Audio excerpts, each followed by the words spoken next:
혹시 설사나 구토 때문에 탈수 왔을 때요. 그냥 물이나 이온 음료 마시면 되겠지? 하고 생각해 보신 적 있으세요? 아, 네. 그런 경우 많죠. 근데 그게 최선이 아닐 수도 있다는 거. 오늘 저희는 보내주신 자료들을 바탕으로요. 이 경구수액, ORS라고 하죠. 네, ORS.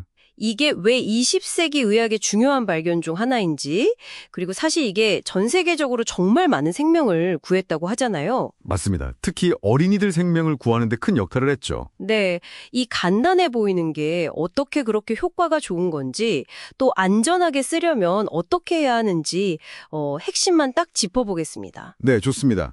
잘못된 상식들이 좀 있어서 바로잡을 필요가 있어요. 그렇죠. 오늘 목표는 여러분이 경구수액에 대해 정확히 알고 필요할 때 제대로 활용하실 수 있게 돕는 겁니다. 자, 그럼 시작해 볼까요? 네. 이 경구수액 효과의 비밀, 그 과학적 원리가 뭔가요? 자료 보니까 무슨 공동수송체 이런 얘기가 있던데요? 아, 네. 바로 그거예요. 우리 소장 작은 창자 점막에요. 나트륨 포도당 공동수송체라는 게 있어요. SGLT1이라고 부르는데 SGLT1. 네. 이게 뭐냐면 포도당이랑 나트륨이 짝꿍처럼 같이 통로를 통과하는 거예요. 근데 중요한 건 얘네가 통과하면서 물을 같이 끌고 들어간다는 거죠. 아하, 포도당이 약간 열쇠 같은 역할? 그렇죠. 열쇠 역할이죠. 포도당이 문을 열어주면 나트륨이랑 물이 따라서 쑥 들어오는 거예요. 설사가 심해서 장 기능이 좀 떨어져도 이 SGLT1은 꽤 잘 작동하거든요. 그냥 설탕물이 아니라 정말 과학적이네요. 여기서 진짜 중요한 게 바로 그 포도당이랑 나트륨의 비율이에요. 이게 그냥 뭐 대충 넣는 게 아니고 아, 비율이요? 네. 이 SGLT1 통로를 가장 효과적으로 활성화시키는 뭐랄까 최적의 비율이 있어요. 대략 1대1 정도인데 이게 딱 맞아야 물을 최대한 끌어당길 수 있는 거죠. 비율이 안 맞으면요? 효과가 없거나 그런 건가요? 효과가 떨어지거나 심지어는 문제를 일으킬 수도 있어요. 그렇군요. 그래서 초기 WHO 표준 용액도 있었는데 2002년에 저삼투압 경구수액으로 바뀌었다고요. 이건 왜 더 좋은 거예요? 아, 저삼투압. 네. 이게 뭐냐면 우리 몸 체액보다 농도가 더 낮다는 뜻이에요. 농도가 낮다. 네. 그래서 삼투 현상 때문에 물이 용액 쪽에서 몸 안으로 더 쉽게, 더 빠르게 쑥 빨려 들어가는 거죠. 아, 흡수가 더 잘 되는 거군요. 맞아요. 실제로 임상 연구 보니까 기존 거보다 대변량은 한 25% 줄고 구토 횟수는 무려 30%나 줄었다고 해요. 와, 구토까지 30%나요? 그건 정말 큰 차이인데요? 그렇죠. 효과도 좋고 환자들, 특히 아이들이 먹기에도 훨씬 수월해진 거죠. 그럼 지금 표준으로 쓰이는 WHO랑 유니세프가 권장하는 그 저삼투압 제제요. 정확히 뭐가 들어있는 건가요? 그냥 물이랑 소금, 설탕만 있는 건 아닌 것 같던데요? 네, 맞아요. 핵심은 당연히 포도당이랑 염화나트륨, 즉 소금이죠. 이게 SGLT1 작동시켜서 물 흡수시키는 거고요. 네. 근데 거기에 염화칼륨도 들어가요. 칼륨. 이게 설사하면 몸에서 엄청 빠져나가거든요. 아, 칼륨도 중요하죠. 네. 부족하면 근육 문제나 심장에도 안 좋을 수 있어요. 그리고 또 하나, 구연산삼나트륨이라는 게 들어가는데 구연산삼나트륨. 그건 왜요? 이건 탈수 때문에 몸이 약간 산성 상태가 될 수 있는데 그걸 중화시켜서 몸의 균형을 맞춰주는 역할이에요. 그러니까 단순히 수분 보충이 아니라 필수 전해질 채우고 몸 상태까지 교정해주는 거죠. 아주 정밀하게 설계된 거예요. 그렇군요. 되게 과학적이네요. 근데 약국에서 파는 거 말고 진짜 급하면 집에서 만들 수 있다면서요. 근데 되게 위험할 수도 있다고요. 맞아요. 아주 응급 상황일 때 쓰는 방법인데 깨끗한 물 1리터에다가 정확한 계량 스푼, 이게 중요해요. 정확한 계량 스푼요? 네, 그걸로 설탕 6평평한 티스푼, 그리고 소금은 반평평한 티스푼, 이걸 넣고 완전히 녹여서 만드는 건데 당연히 손이랑 용기로 깨끗해야 하고요. 근데 왜 그렇게 정확한 계량 스푼을 강조하시는 거예요? 집에 있는 밥 숟가락 같은 걸로 대충 하면 안 되나요? 절대로 안 됩니다. 이게 정말 위험할 수 있어요. 특히 아기들한테는요. 아, 위험하다고요? 네, 만약에 소금을 너무 많이 넣었잖아요? 그럼 피 속에 나트륨 농도가 확 올라가는 고나트륨 혈증이 올 수 있어요. 나트륨 중독 같은 건데 심하면 진짜 치명적일 수 있어요. 헉, 그렇게까지요? 네, 실제로 잘못 만든 거 먹고 아기가 사망한 사례도 있어요. 정말 조심해야 해요. 반대로 설탕을 너무 많이 넣으면요? 설탕은 괜찮지 않나요? 아니에요. 설탕 너무 많으면 오히려 장에서 물을 끌어당겨서 삼투성 설사를 유발해요. 설사가 더 심해질 수 있다는 거죠. 아까 말한 SGLT1이 제대로 작동하려면 그 비율이 중요하거든요. 와, 정말 함부로 만들면 안 되겠네요. 그렇죠. 그리고 만든 건 24시간 안에 쓰고 남으면 무조건 버려야 하고요. 가능하면 그냥 약국에서 파는 제품을 쓰는 게 가장 안전하죠. 네, 꼭 기억해야겠습니다. 아, 그리고 또 많이들 헷갈리는 거, 탈수 오면 스포츠 음료 마시는 거요. 아, 그거 정말 흔한 오해죠. 네, 이온 음료니까 괜찮겠지 싶잖아요. 그게 위험할 수 있는 생각이에요. 자료에 있는 표를 보면 딱 비교가 되는데 스포츠 음료는 기본적으로 운동하고 땀으로 나간 수분, 약간이랑 에너지 보충용이거든요. 아, 목적이 다르군요. 네, 그래서 경구수액이랑 비교하면 나트륨은 훨씬 적어요. 설사로 잃는 나트륨 양에 대하면 턱없이 부족하죠. 팔륨도 그렇고요. 근데 당분은요? 당분은 또 너무 많아요. 이게 문제예요. 당이 너무 높으면 아까 말한 것처럼 삼투압 때문에 오히려 설사를 악화시킬 수 있다는 거예요. 헐, 오히려 안 좋을 수도 있군요. 그렇죠. 경구수액은 질병으로 인한 탈수에 맞춰서 나트륨은 훨씬 높이고 당분은 흡수에 필요한 만큼만 딱 넣어서 최적화한 거거든요. 의학적인 처방인 거죠. 흡수 속도도 경구수액이 스포츠 음료보다 2배나 빠르다는 연구도 있고요. 아, 그러니까 아파서 탈수 왔을 땐 무조건 경구수액이네요. 스포츠 음료는 안 되고. 네, 맞습니다. 질병으로 인한 탈수에는 반드시 경구수액을 사용해야 합니다. 알겠습니다.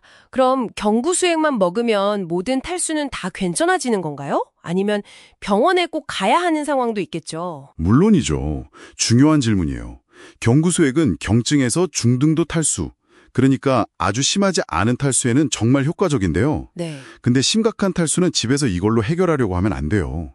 그건 응급 상황입니다. 어떤 게 심각한 탈수 신호인가요? 예를 들어서 아이나 어른이 의식이 좀 흐릿해진다거나 뭘 마시려고 해도 거의 못 마신다거나 아니면 소변을 8시간 이상 전혀 못 본다거나 8시간이요? 네, 그리고 눈이 쑥 들어가 보이고 피부 만져봤을 때 차갑고 약간 얼룩덜룩해 보이고 이런 증상들이 보이면 이건 심각한 탈수예요. 아, 그럴 때는 당장 경구수액 주는 거 멈추고 제일 가까운 응급실로 달려가야 합니다. 정맥으로 수액을 맞아야 할 수도 있어요. 그렇군요. 꼭 알아둬야겠네요. 또 주의할 점이 있을까요? 아, 그리고 원래 신장질환이나 신부전 같은 기저질환이 있는 분들은 경구수액을 함부로 쓰면 안 되고 꼭 의사랑 먼저 상의하셔야 해요. 네, 알겠습니다. 오늘 경구수액에 대해 정말 깊이 알아봤는데요. 정리해보면 이게 정말 과학적인 원리로 작동하는 효과적인 치료법이고 그렇죠. 중요한 건 정확한 비율, 정확한 사용법을 지키는 거. 네. 특히 집에서 만들 땐 더더욱 조심해야 하고 네, 안전이 최우선이죠. 그리고 스포츠 음료랑은 목적도 성분도 다르다는 거 꼭 구별해야 하고 네. 마지막으로 심각한 탈수 신호가 보이면 지체 없이 병원으로 가야 한다는 거. 이게 핵심이겠네요. 네, 정확하게 요약해 주셨습니다. 우리 몸이 언제 소금을 필요로 하는지 그 신호들에 대해 좀 깊이 파헤쳐 볼까 하는데요. 네. 소금이 이게 꼭 필요한데 또 너무 많이 먹으면 문제가 되고 이 역설, 바로 당신이 궁금해하시는 지점 아닐까 싶어요. 맞습니다. 이 자료들이 딱 그 부분을 다루고 있죠. 나트륨 부족할 때 몸이 어떤 신호를 보내는지, 그리고 어떨 때 소금물 보충이 과학적으로 필요할 수 있는지. 네. 근데 시작하기 전에 이거 하나는 확실히 해야 할 것 같아요. 이 자료들이 뭐 평소에 소금을 막 더 먹으라는 그런 뜻은 절대 아니라는 거. 아, 그렇죠. 그게 중요하죠.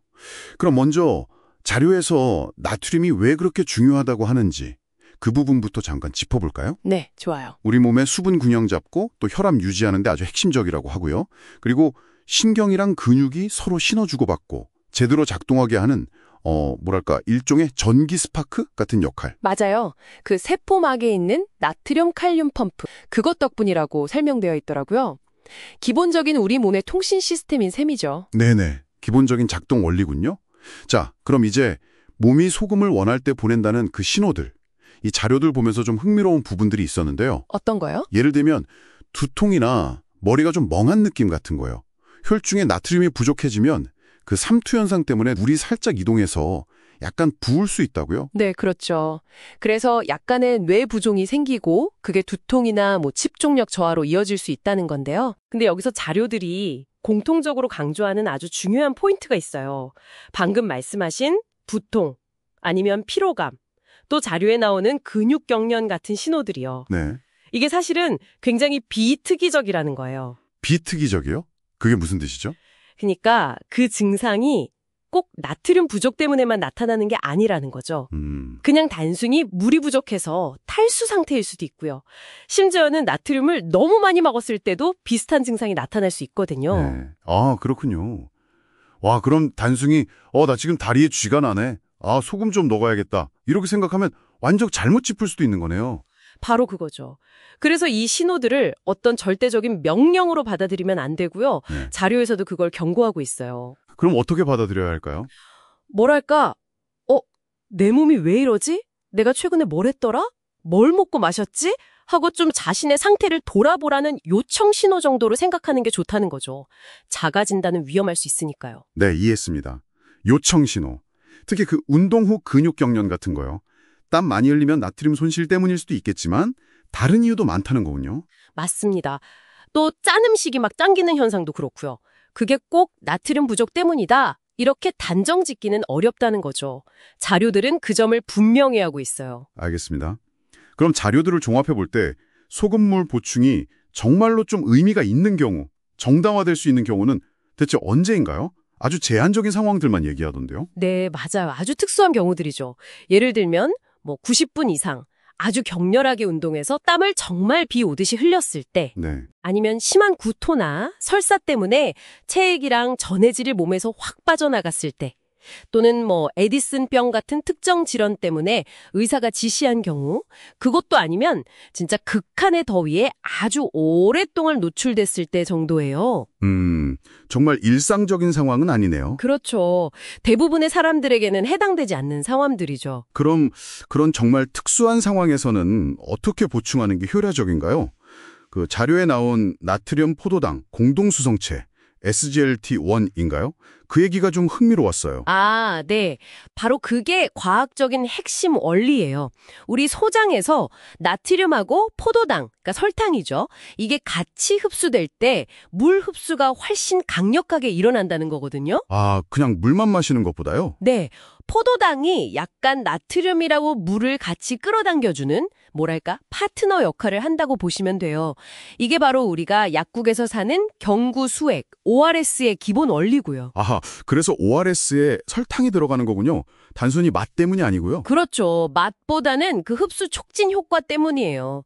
자료에 집에서 간단히 만드는 법도 나와 있던데 물 1리터에 설탕 6티스푼 그리고 소금은 반 티스푼 이걸 정확히 계량해서 녹이는 거예요. 중요한 건 그 비율이겠네요. 소금 종류가 아니라. 맞습니다. 정제염이든 천일염이든 그 종류보다는 비율이 중요해요. 설탕이 흡수를 위한 필수 요소라는 점 기억해 두시면 좋겠네요. 네, 잘 알겠습니다. 반면에 자료에서 이건 정말 위험하다고 아주 강하게 경고하는 것도 있었잖아요. 왜 요즘 가끔 보인다는 소금물 장청소 같은 거요? 아, 네. 그건 정말 절대 하면 안 됩니다. 아주 위험해요. 고농도 소금물을 마시는 건 오히려 장에서 수분을 더 빼앗아가서 심각한 탈수를 유발할 수 있어요. 수분 보충이랑은 완전 반대네요. 네, 정반대죠. 그리고 혈액 속 나트륨 농도가 비정상적으로 확 높아지는 고나트륨 혈증이라는 위험한 상태를 만들 수도 있고요. 자료에서도 절대 따라하지 말라고 강조하고 있습니다. 네.